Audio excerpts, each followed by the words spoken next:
هنبدأ أخبارنا المحلية من أخبار نادي الزمالك، وهنبتدي أخبار نادي الزمالك من عند سامسون إيكينولا مهاجم الفريق، واللي قرر مسؤولين النادي إن هم يفتحوا باب الاتصالات مع بعض وكلاء اللاعبين عشان يسوقوا اللاعب خلال فترة الانتقالات الشتوية الحالية، وكمان يشوفوا عرض للاعب سواء بقى على سبيل الإعارة أو حتى البيع النهائي.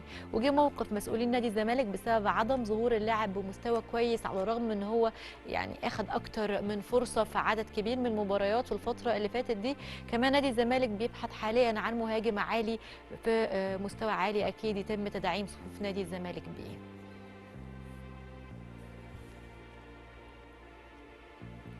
لسه مكملين مع اخبار نادي الزمالك، وتلقى سيف فاروق جعفر لاعب خط وسط الفريق عرض من مسؤولين الاتحاد السكندري عشان ينتقل لصفوف الفريق السكندري خلال فتره الانتقالات الشتويه الحاليه. اكيد بيرغب سيف فاروق جعفر ان هو يخرج من نادي الزمالك على سبيل الاعاره عشان يقدر ان هو يشارك في المباريات ويرجع مره ثانيه لصفوف نادي الزمالك. البرتغالي فيريرا بيعتمد بشكل اساسي طبعا على الثلاثي امام عاشور ونبيل عماد دونجا وعمرو السيسي.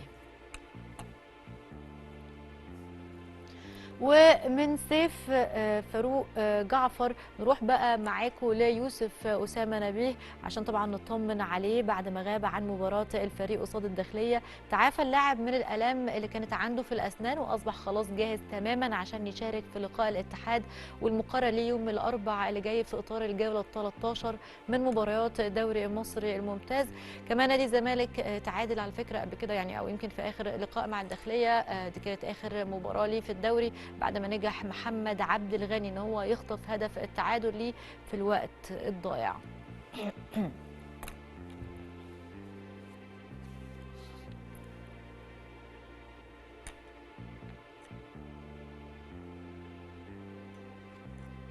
خبر تاني، وشهدت تدريبات نادي الزمالك امبارح رجوع احمد مصطفى زيزو لاعب الفريق استعدادا لمواجهه الاتحاد السكندري اللي جايه في مسابقه الدوري المصري الممتاز. زيزو حصل على راحه من التدريبات الجماعيه اول امبارح بقرار من البرتغالي جوزفالدو فيريرا المدير الفني لنادي الزمالك بسبب ان هو كان حاسس باجهاد عضلي. شارك زيزو في الفتره التاهيليه والبدنيه بجانب كمان الحصه الفنيه والخططيه خلال التدريبات.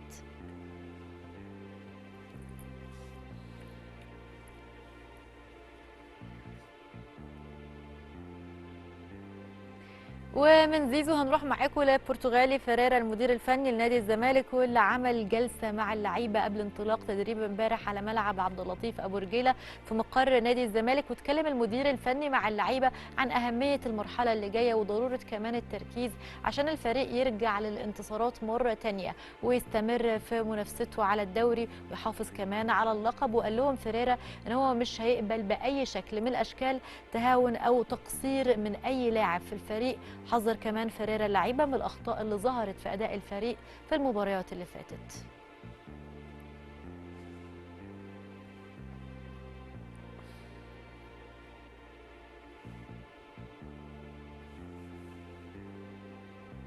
هنروح معاكم لعمر جابر الظهير الايمن لنادي الزمالك، واللي ادى فقره تدريبات خاصه بالكوره تحت قياده اندري فيليب مخطط الاحمال على هامش تمرين الفريق امبارح.